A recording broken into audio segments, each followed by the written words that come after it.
Terima kasih Anda masih bersama kami. Bagi Anda yang baru saja bergabung, kami hadirkan kembali 3 berita utama hari ini. Pencarian korban longsor tambang batu Gunung Kuda Kabupaten Cirebon sempat dihentikan. Keluarga minta agar masa tanggap darurat diperpanjang.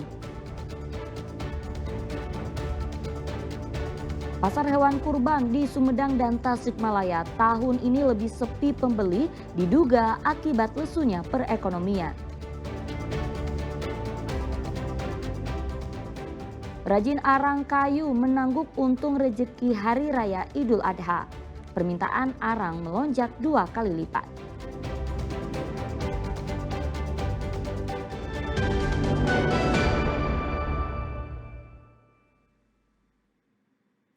Ya, Stadion Sijalak Harupat Kabupaten Bandung dipastikan bakal menjadi tempat penyelenggaraan turnamen sepak bola Piala Presiden 2025. Turnamen ini bakal diikuti Persib Bandung sebagai juara Liga Indonesia 2025, Indonesian All Stars dan 2 tim asal mancanegara.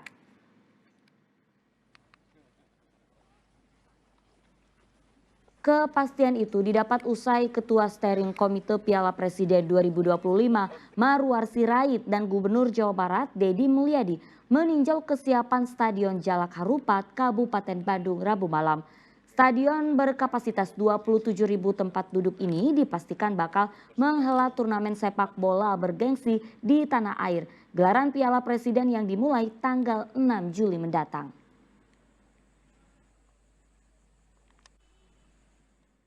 Kita beralih ke informasi lain, seorang penumpang kereta komuter lain mendadak melahirkan di dalam toilet stasiun Bogor Selasa malam.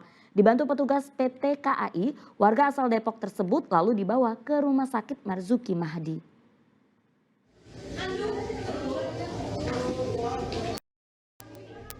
Sejumlah penumpang kereta dan petugas PT KAI buat panik saat mendapati seorang penumpang KRL komuter lain mengalami kontrak di dalam toilet stasiun Bogor Selasa malam.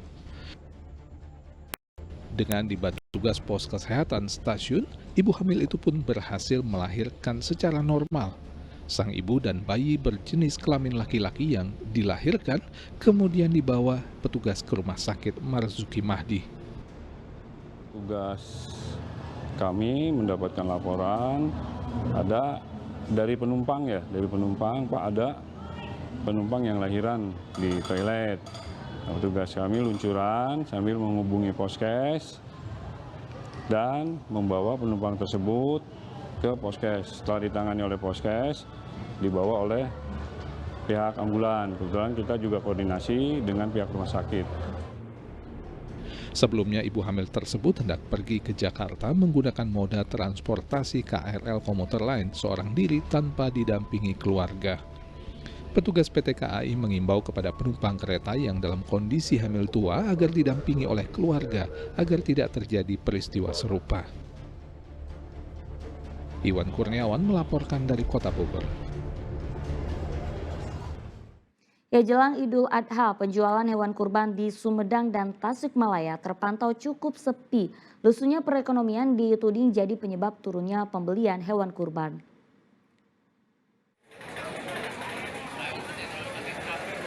Pasar hewan Tanjung Sari Sumedang telah bersiap menyambut Hari Raya Kurban.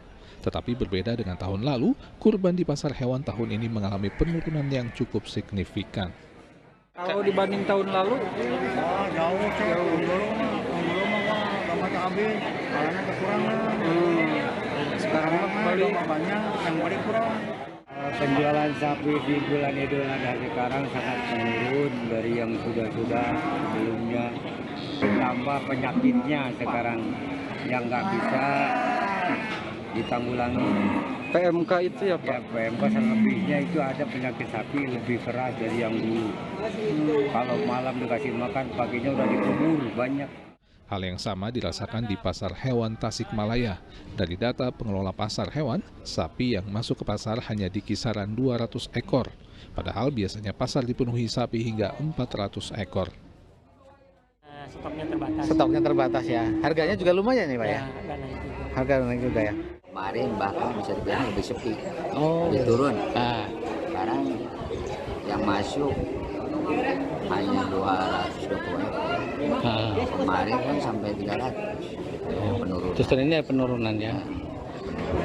Ini karena memang pembelinya nggak ada atau gimana? Satu, pembelinya memang berkurang. Makin lesunya tingkat perekonomian dituding menjadi penyebab makin rendahnya penjualan hewan kurban saat ini. Eko Setiabudi dan Agung Gunawan melaporkan dari Tasikmalaya dan Sumedang. Yang menjelang Hari Raya Idul Adha 1446 Hijriah, permintaan arang kayu di Pangandaran melonjak drastis. Pengrajin arang kayu rumahan kewalahan memenuhi lonjakan pesanan. Hingga 2 hari menjelang Hari Raya Idul Adha Rabu lalu, para perajin arang kayu di Desa Karangsari, Kecamatan Padaherang, Pangandaran, kebanjiran pesanan. Lonjakan permintaan yang mencapai lebih dari 100% membuat mereka tidak sanggup memenuhi semua pesanan yang datang. Arang kayu diproduksi secara tradisional dengan memanfaatkan limbah kayu dari pabrik dan petani sekitar dengan harga terjangkau.